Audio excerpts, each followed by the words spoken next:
What if there is a place you can only reach with your eyes closed? Not a metaphor. Not the interior landscape of imagination or memory or the private cinema of personal fantasy that we all carry behind our eyelids and that poets and therapists and philosophers have been mapping, in their various ways, for as long as human beings have been articulate enough to describe what happens when they close their eyes and go away for a while. Not that. Something more specific and more strange and more structurally real than the ordinary country of the dreaming mind. A place. A specific, consistent, geographically stable place that exists in the landscape of consciousness the way a mountain exists in the landscape of the physical world. Not created by the mind that perceives it, but simply there, simply present, simply waiting to be found by anyone with the navigational tools to reach it. A place with a coastline that dozens of people who have never met have described in identical detail. A place with a particular quality of light that subjects in sleep laboratories in Amsterdam and Seoul and Sao Paulo and Nairobi have independently documented, waking with the same specific words for the color of the sky over a shore they have never physically visited. A place that is, by every accumulation of evidence that Dr. Miriam Cole spent 11 years gathering, as real and as locatable as any place on the surface of the earth. Except that the surface it occupies is not the earth. It is the surface of sleep. It is the geography of consciousness at its deepest point, where dreaming becomes something else, where the personal dissolves and something shared and ancient and far larger than any individual mind begins. It is the place that every human being who has ever slept has been approaching, every night of their lives, without quite arriving, the way you approach a city on a highway and see its lights on the horizon and then always, inexplicably, find yourself waking before you get there. Dr. Miriam Cole got there. On the night of March 22, 2022, in her sleep laboratory at the University of Amsterdam, she designed a protocol to take her directly to the place she had spent 11 years mapping from the outside.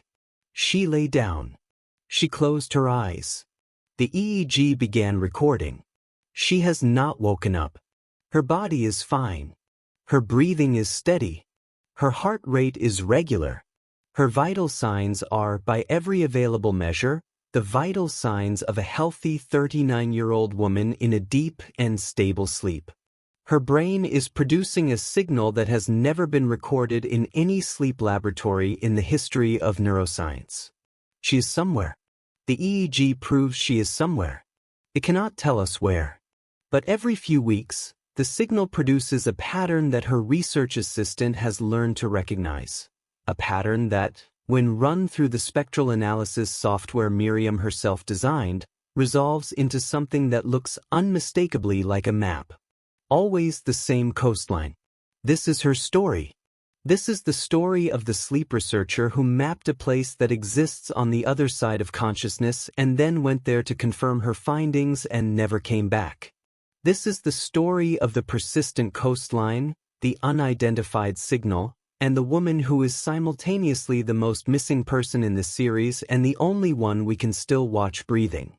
She is right there, in a bed in a laboratory in Amsterdam. She is also somewhere else entirely. Both of these things are true. Part 1. The City of Sleep. Amsterdam is a city built on water and on the management of water. A city that has spent 8 centuries in a continuous negotiation with the sea and the river and the perpetual threat of submersion that has solved this negotiation with canals and dikes and a civic engineering tradition that is the envy of the water-threatened world. It is also, perhaps not coincidentally, a city with a long tradition of interiority, a city of painters who looked inward, of philosophers who examined consciousness, of scientists who pursued the edges of human experience with a combination of rigor and openness that has made the Netherlands disproportionately productive in the disciplines that sit at the boundary between the physical and the experiential. The University of Amsterdam's Sleep and Consciousness Research Laboratory occupies the 4th floor of a building on the Nieuwe Achtergracht, overlooking a canal that reflects the sky in the particular gray-silver way of Dutch canals on overcast afternoons, which is most afternoons. The laboratory has 12 sleep pods, small, carefully controlled rooms, dark and quiet and temperature-regulated, each equipped with a full polysomnography setup, e.g., EOG, EMG, respiratory monitoring, cardiac monitoring, the complete apparatus of modern sleep science arranged around a bed that is more clinical than comfortable but sufficiently restful for the purposes of research.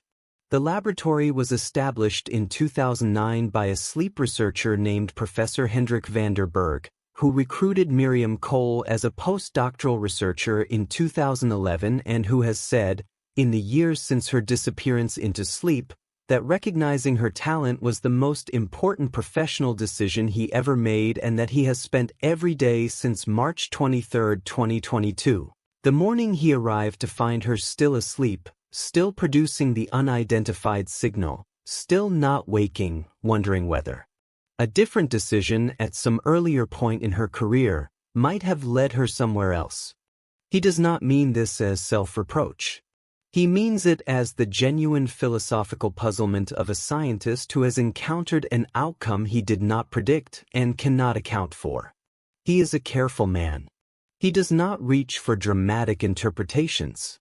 He has spent 2 years trying to find the mundane explanation for what has happened to Miriam Cole and has, with increasing reluctance, concluded that the mundane explanation is not there to be found. Part 2. The woman who mapped what others only visited. Miriam Cole was born in Bristol, England, the second of 3 children in a family of teachers. Her father taught secondary school history, her mother taught primary school mathematics, and Miriam grew up in a house where the life of the mind was treated as the most serious and the most joyful thing available to a human being, which is perhaps the best possible environment for producing a scientist. She was an exceptional sleeper from childhood.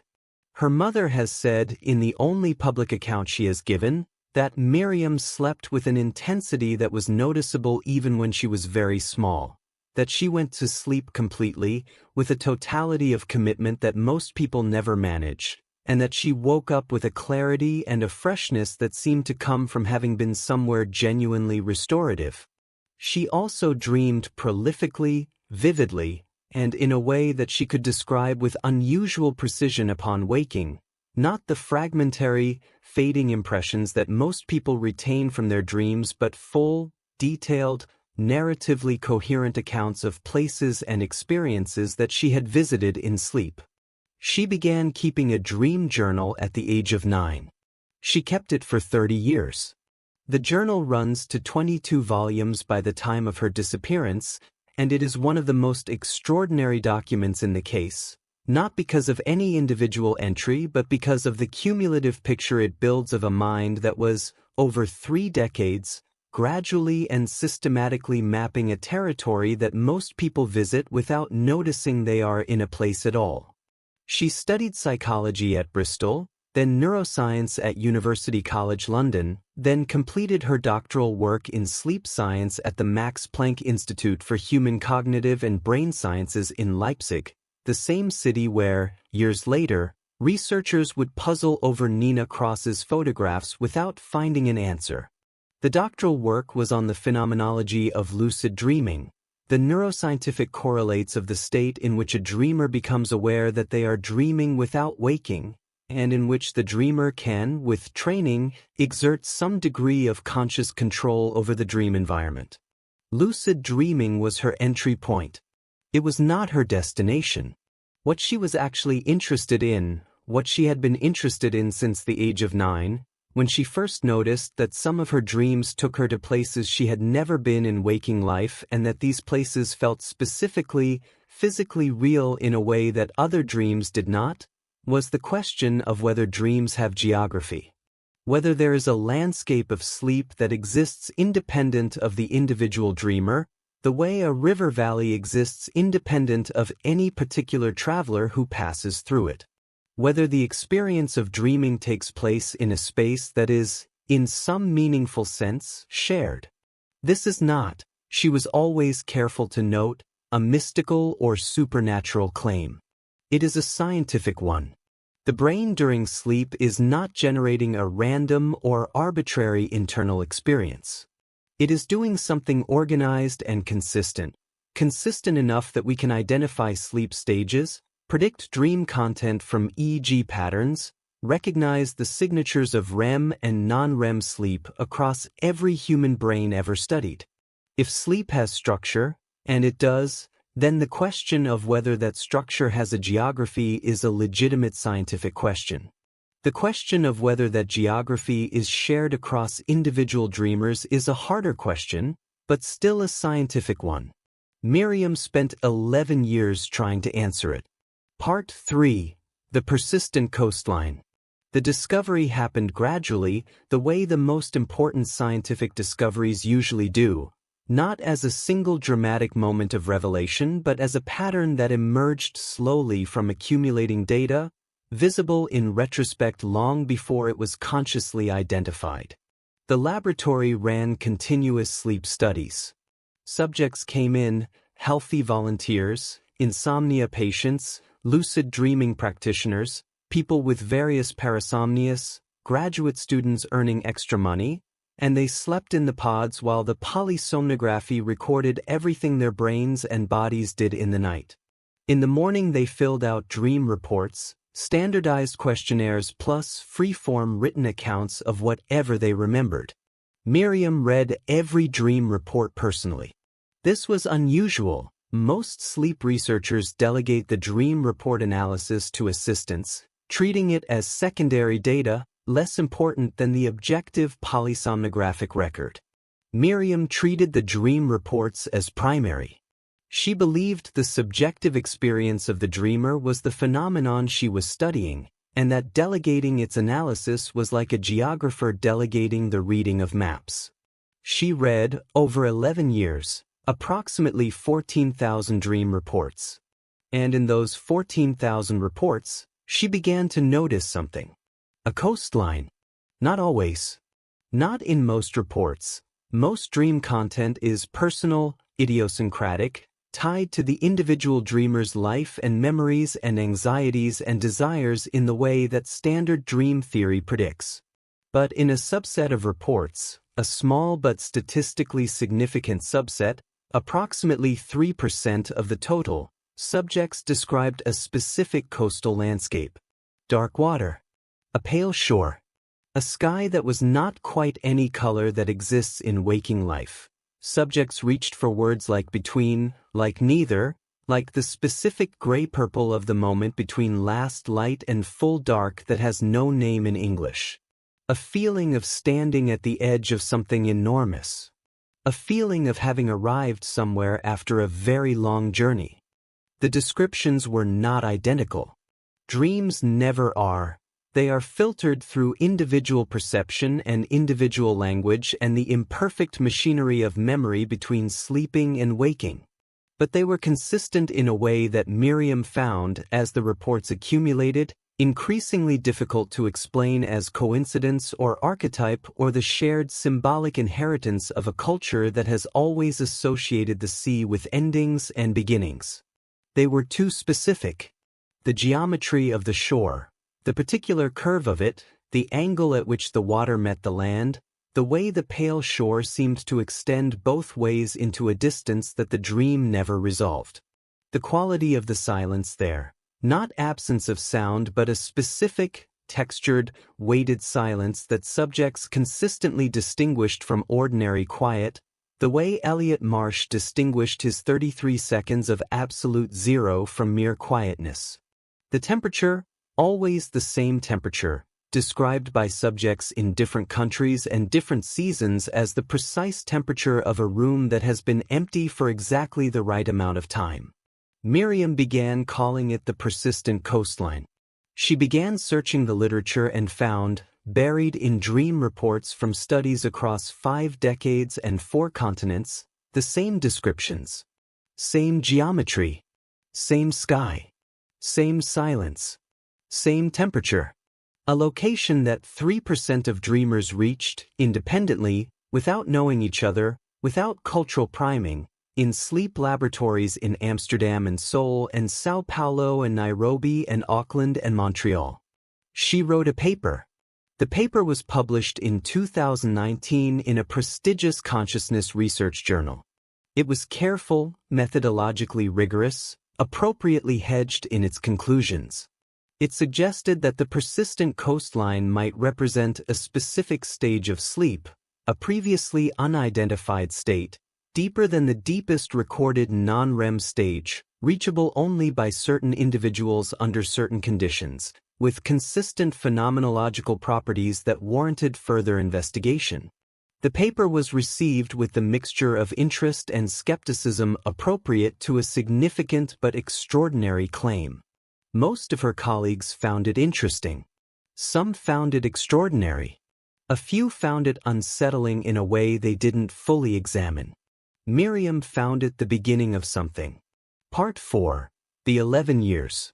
The research files recovered from Miriam's office and her home in the Jordan district of Amsterdam, a tall, narrow canal house that she rented for 12 years and that her colleagues have described as looking less like a home and more like a library that someone happened to sleep in, run to approximately 2 terabytes of data. EEG recordings, dream reports, statistical analyses, correspondence with researchers around the world who had contributed data to her growing archive of persistent coastline accounts, drafts of papers at various stages of completion, and the 22 volumes of her personal dream journal. The journal is the document that her research assistant, a 27-year-old Dutch neuroscientist named Dr. Lena Vogel, returns to most often in her attempts to understand what happened. Because the journal makes clear something that the research files hint at but do not state directly, Miriam had been to the persistent coastline herself.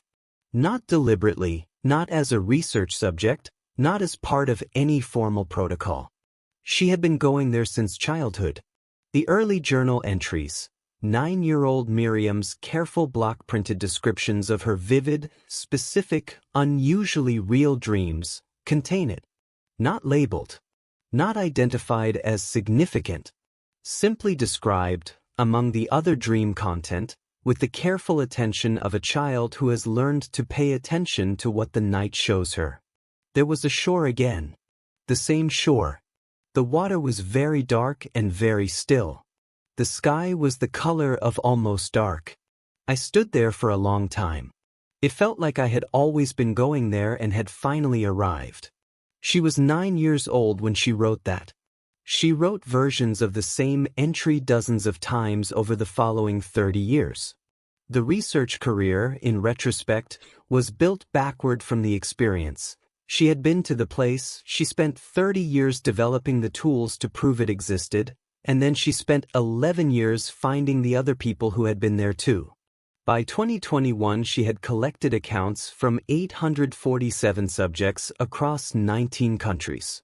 She had identified, through EEG analysis of the subjects who reached the persistent coastline during monitored sleep, a specific neural signature, a pattern of brainwave activity that correlated with the coastline accounts, that was distinct from all standard sleep stage signatures, that appeared consistently across subjects who had no knowledge of each other or of her research. She called it the threshold state. The threshold state was real. The EEG proved it. It was a previously unidentified state of consciousness, neither sleep nor waking nor any point on the accepted continuum between them. It was something else. And when subjects were in it, they were at the persistent coastline. In her final research journal, a document distinct from her personal dream journal, used specifically for notes on the research program, she wrote, on February 14, 2022, 5 weeks before she disappeared into sleep, I have mapped the coastline from the outside for 11 years. I have the EEG signature.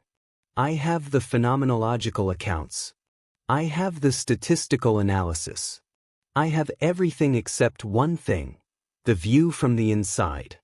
Every subject who has reached the threshold state has done so accidentally, without knowing what they were approaching, without the conceptual framework to understand what they found. They arrive on the coastline and they describe what they see and then they wake up, carried back by the ordinary mechanics of sleep architecture before they have a chance to understand where they are. I know where it is. I know the EEG signature of the approach. I know what the threshold state looks like from outside the skull, and I know what it looks like from inside the dream. I am the only person alive who has both kinds of knowledge. If anyone is going to go there deliberately and stay long enough to understand what it is, it should be me. I am going to design the protocol. I'm going to go there. I'm going to find out what the coastline is. She underlined the last sentence. She added, "This is the study I have been building toward for 30 years. The EEG will record everything. If anything goes wrong, Lena will be there." Nothing went wrong. Nothing, as far as anyone can determine, went wrong at all. She arrived at the persistent coastline and she stayed, and the EEG recorded everything, and the everything it recorded was something no one had ever seen before. Part 5. The night of March 22nd. Miriam designed the protocol over 4 weeks. She was meticulous. She was always meticulous. And she approached the design with the same rigor she brought to any study, perhaps more, because she was both the researcher and the subject, and she knew that this dual role required an extra layer of procedural care to prevent the researcher's enthusiasm from compromising the subject's safety. The protocol combined 3 elements: a specific sleep induction sequence, a progression of relaxation techniques and attentional exercises that she had developed over a decade of working with advanced lucid dreamers, designed to take the practitioner from waking consciousness to the threshold state as directly as possible, bypassing the ordinary architecture of sleep stages that usually intervened. A low dose of a pharmaceutical compound, a combination of substances, legally obtained, that she had identified from her years of pharmacological sleep research as having the specific effect of prolonging the threshold state when it was naturally reached, preventing the ordinary sleep mechanics from carrying the dreamer back to lighter stages.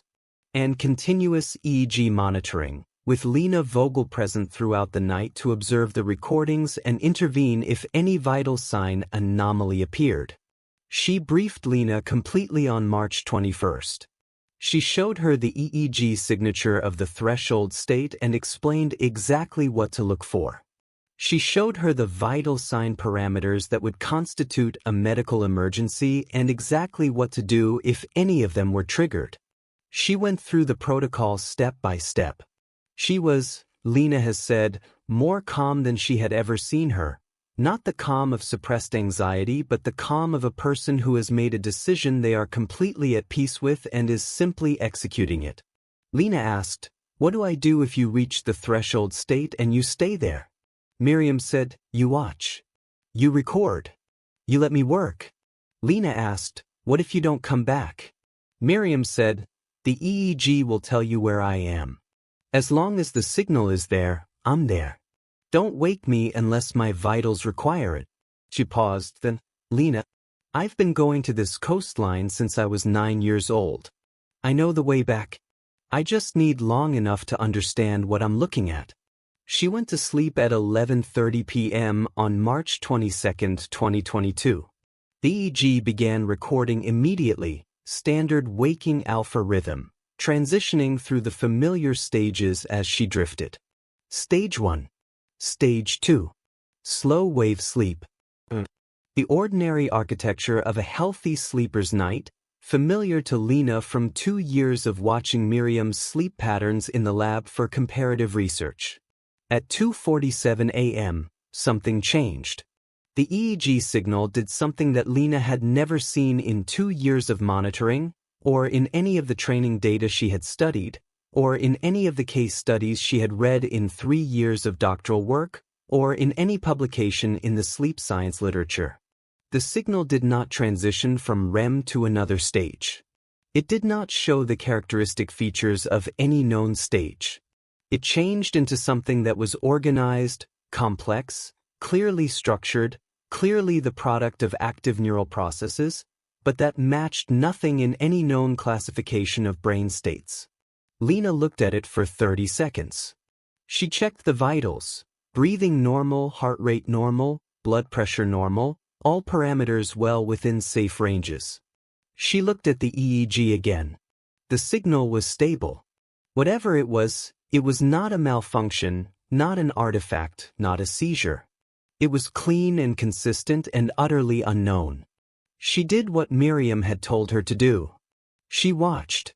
She recorded. Miriam did not wake at dawn. She did not wake at 9, when Professor Vanderberg arrived and found Lena sitting in the monitoring room with the expression of someone who has been watching something impossible for 6 hours and has run out of frameworks for processing it. She did not wake when the university's medical team arrived and examined her. She has not woken in over 2 years. She is still there. In Pod 6 of the Amsterdam Sleep Laboratory. Breathing. Her heart beating. Her brain producing the signal that nobody can classify. Somewhere the EEG can reach but the waking world cannot. Part 6. The signal. The EEG signal produced by Miriam Cole's brain during what the laboratory has come to call her continuous threshold state has been analyzed by more neuroscientists than perhaps any brain signal in history.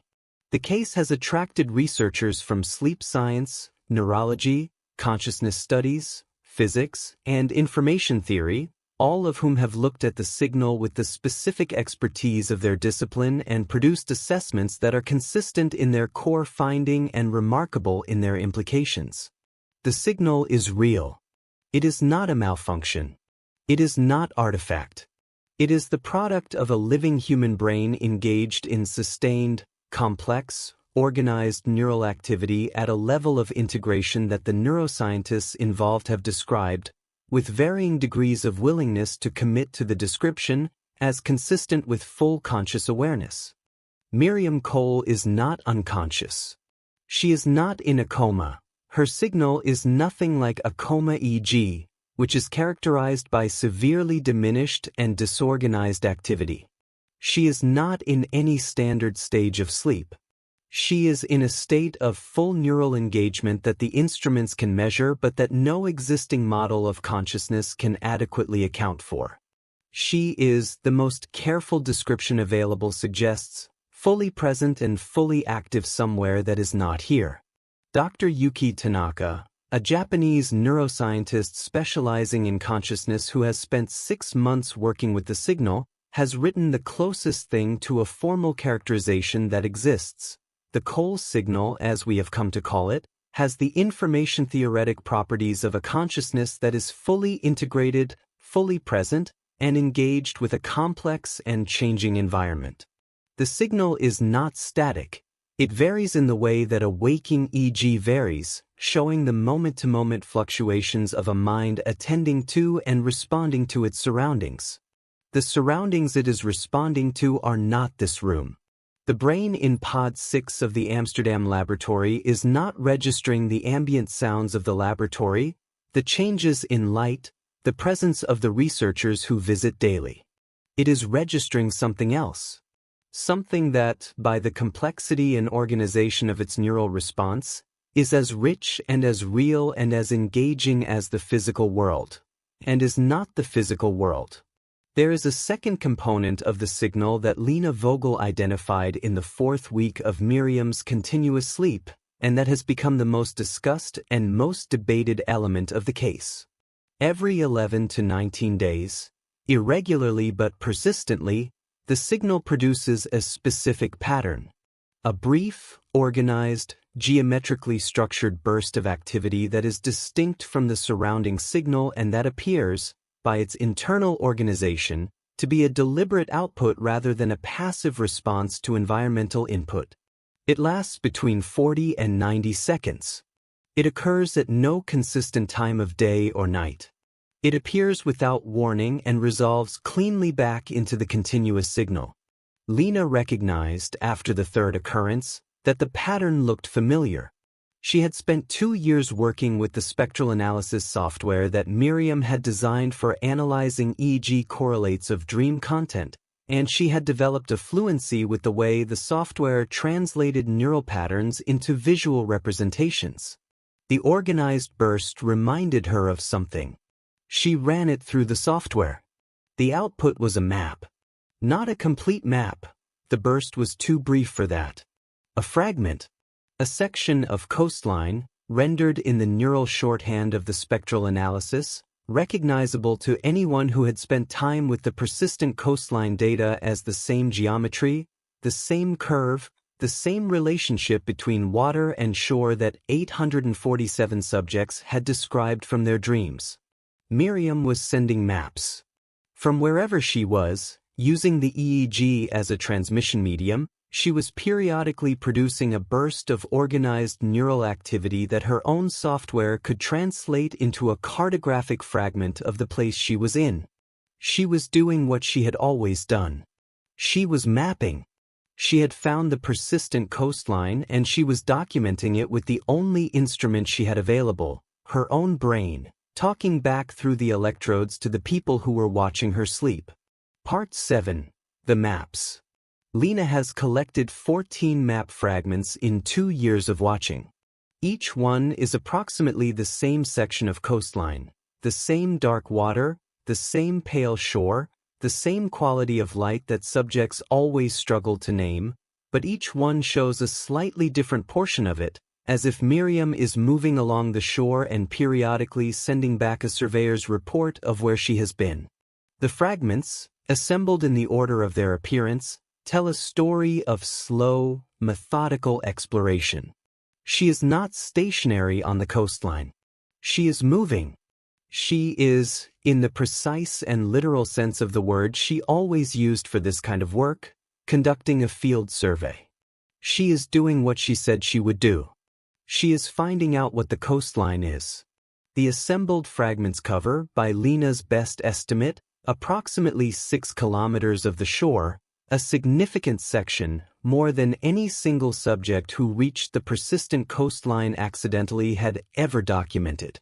The geometry of the assembled section is consistent with the descriptions of the 847 subjects, consistent with the accounts in Miriam's own dream journal dating back to her childhood, consistent across 2 years of transmission. The coastline is real. It is stable. It has not changed between Miriam's first childhood visit and her current survey 30 years later. It is a place with geography that persists independent of the individual visitor, exactly as Miriam hypothesized. She was right. The coastline exists. She found it. Professor Vanderberg, who visits Pod 6 every morning, has said, she went to prove something and she is proving it. The maps are her data. She is still running the study. She is the most dedicated researcher I have ever known, and she is doing exactly what she said she would do. She is understanding what the coastline is. I just wish she would send a map of the way back. He said this with a complicated expression that Lena has described as the expression of a person who is simultaneously enormously proud and quietly devastated, which is perhaps the most honest possible response to what has happened to the woman he mentored for 11 years. Part 8. What the other subjects said. When the news of Miriam's disappearance into sleep became known, carefully, through the scientific community first, then more broadly, something happened that Lena had hoped for and not entirely expected. The subjects who had reached the persistent coastline in earlier studies came forward. Not all of them. Many of the original study subjects had moved on, had not been following the case, had not kept in contact with the laboratory. But enough came forward, 63, over the course of the first year, to produce a secondary archive of accounts that Lena has been working with ever since. What the subjects said, when they heard about the 14 map fragments and were shown the assembled section of coastline, was almost uniformly the same. They recognized it. Not vaguely. Not in the approximate way of people recognizing a description of a place they visited once. With the specific, embodied recognition of a place they knew well, the kind of recognition that arrives in the body before it arrives in the mind, the way you recognize the smell of a childhood home before you have consciously identified it.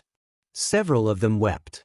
Several of them reached out and touched the printed map fragment, which is not a rational response to a piece of paper showing a neuroscientific data visualization, but which is an entirely understandable response to seeing, for the first time in external form, a place you have been visiting in your most private moments since you cannot remember when. One subject, a 44-year-old architect from Seoul named Ji-ho Shin, who had reached the persistent coastline 3 times during a lucid dreaming study in 2018, said something that has stayed with Lena and with everyone who has followed the case closely. I always felt when I was there that I was not alone. Not in a frightening way.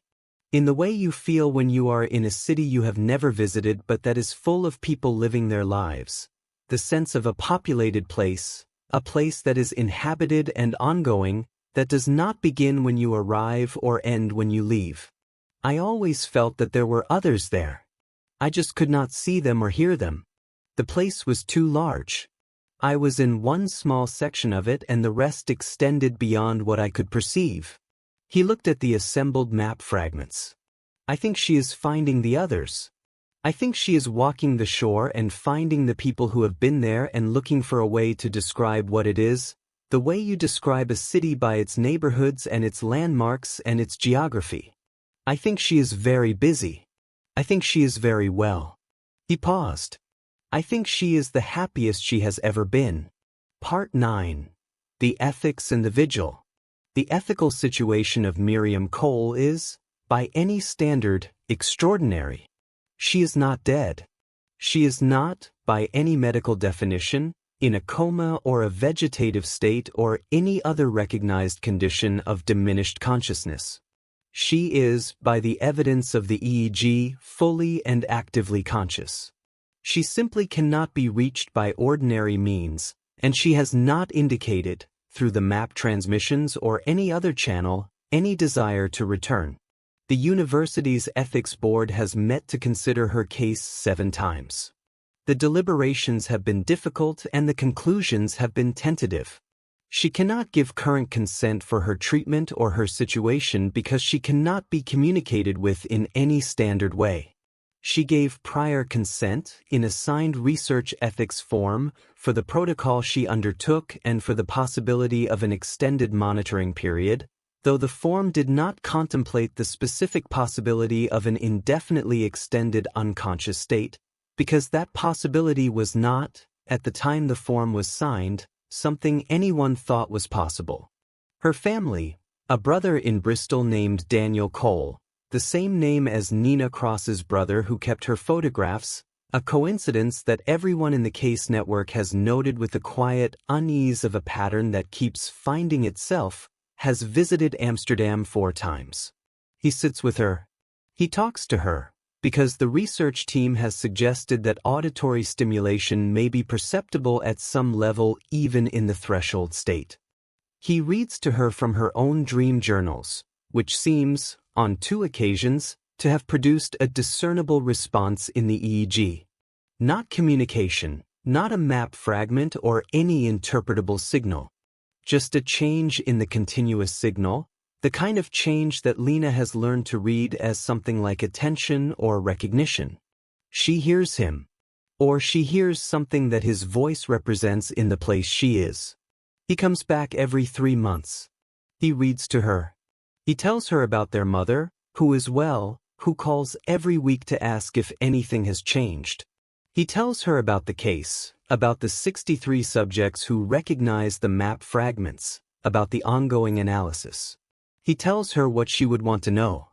She always told me that the most important thing in science was not the answer but the quality of the question, Daniel told the journalist who visited Amsterdam in the fall of 2023.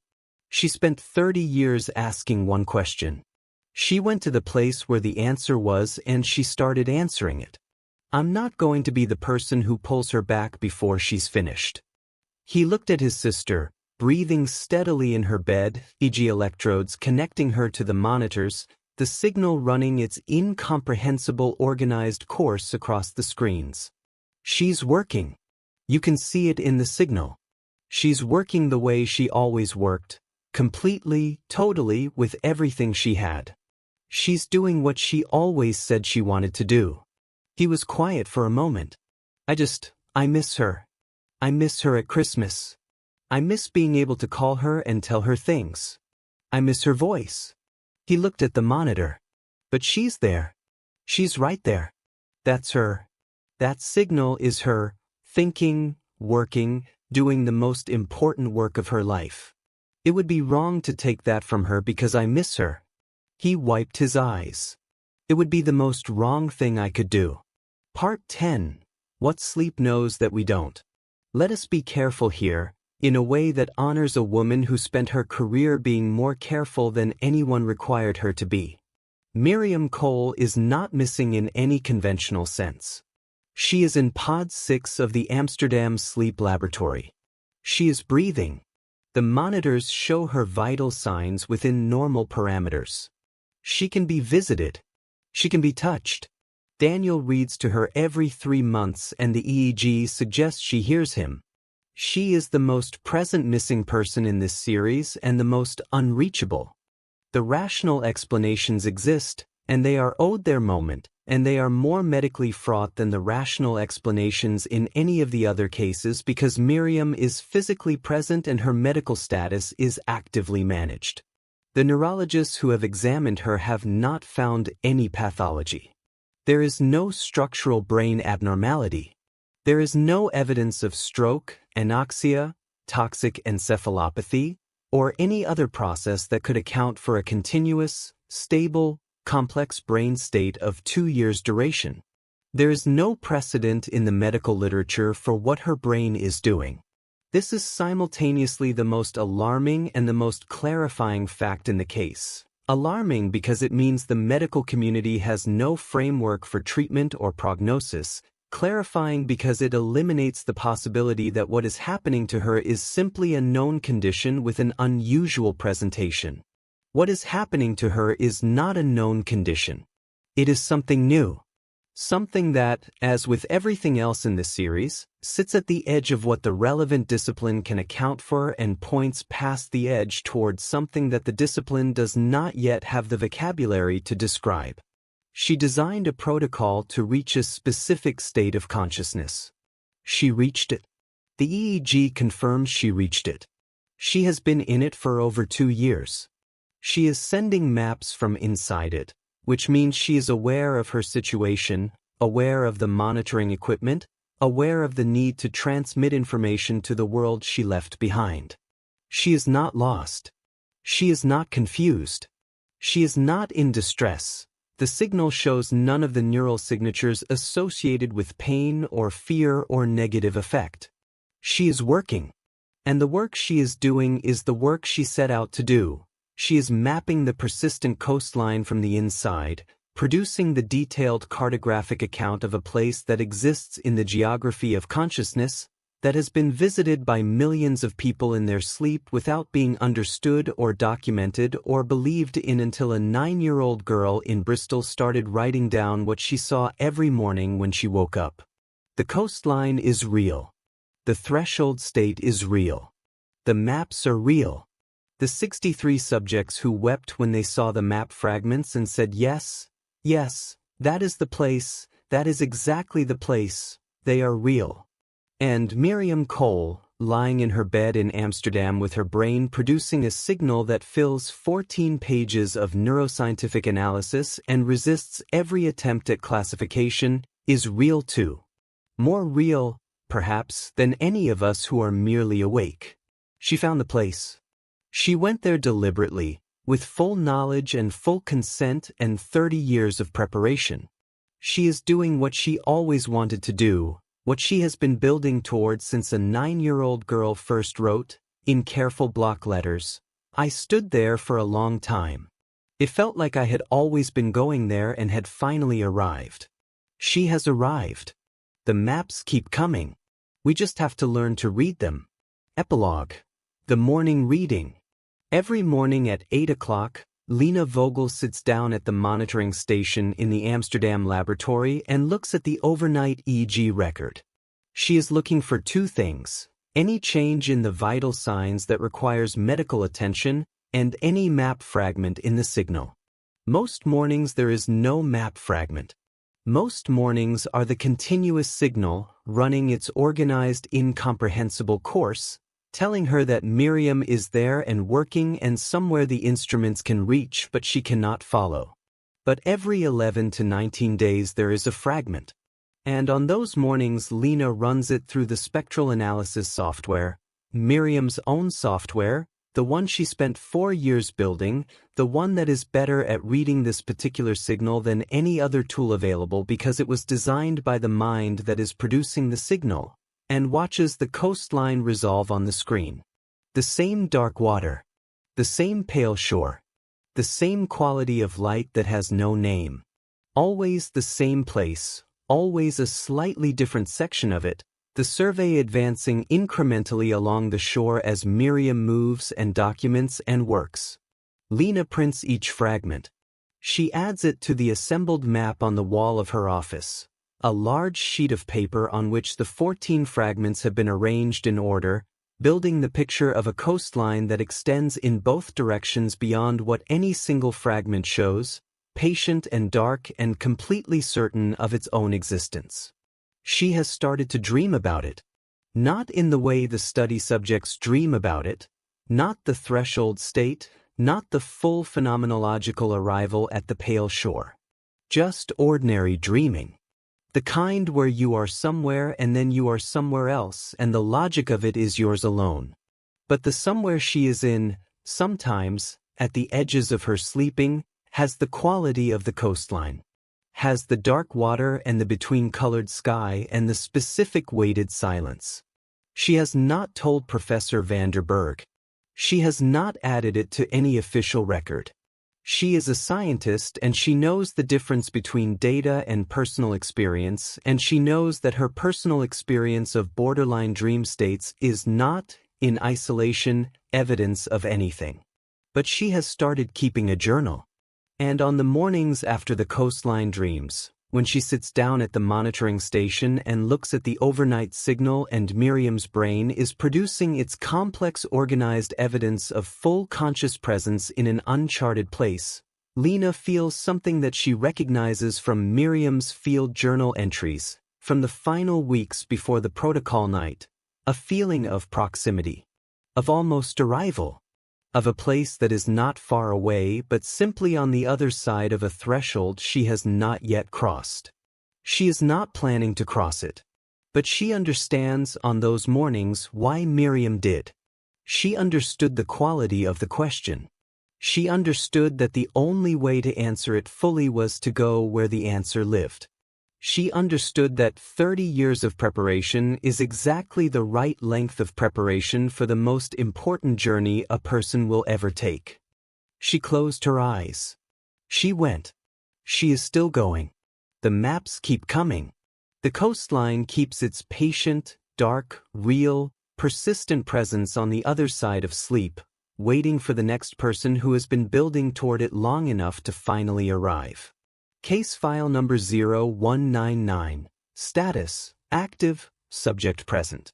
Last known contact, e.g. map fragment, ongoing. Body, present. Pod 6, Amsterdam Sleep Laboratory. Suspect, none. Dr. Miriam Cole, age 39, sleep researcher, remains in continuous threshold state. The signal is still running. The maps keep coming. The coastline is still there. Are you ready to close your eyes?